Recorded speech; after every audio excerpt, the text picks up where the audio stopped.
It was with daybreak that the full extent of the destruction became clear.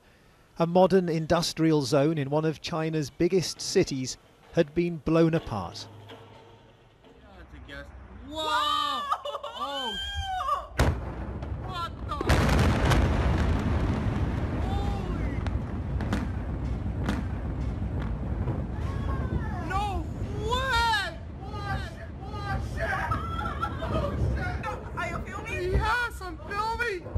Whoa! Whoa! I think we are dead.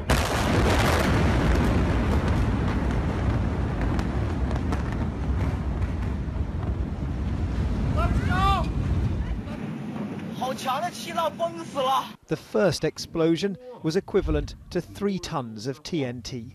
The second, 21 tons. The blast wave rocked buildings miles away and was detected in the US as a seismic event. Tianjin's hospitals have been overwhelmed, having to turn some of those with minor injuries away. The wider country is watching these scenes with horror and disbelief. We saw fire but didn't expect there would be explosions. I was actually quite far away from the explosion site. I was working at the security booth and suddenly I heard the bang. I lay down immediately, but still got injured. The security booth was destroyed completely. Suddenly there was an explosion. Then I heard another burst. I escaped and I was running away. I got blood all over my body. Well,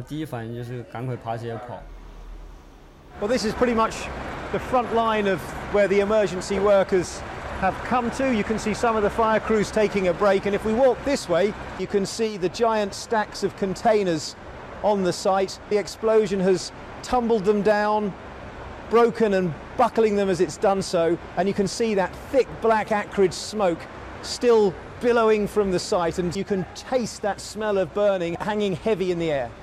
The fire burned so intensely here that in places the metal ran molten and the cars are still hot to touch. And this scene of burnt and blackened cars stretches in every direction, row after row, as far as the eye can see. These dormitory buildings for migrant workers were all but flattened. When the third blast came, the whole thing collapsed, this man tells me. And at this nearby apartment complex, almost every window in every building has been blown out. An extraordinary force tearing through hundreds of family homes with lethal effect. I feel very lucky to be alive, this man says. But industrial accidents with large-scale loss of life are all too common in a system in which profit and political connections are often put before safety concerns. The emergency in Tianjin is far from over. The fire is still burning, and there's the added fear that the hazardous chemicals that were stored here may now be spread over a wide area.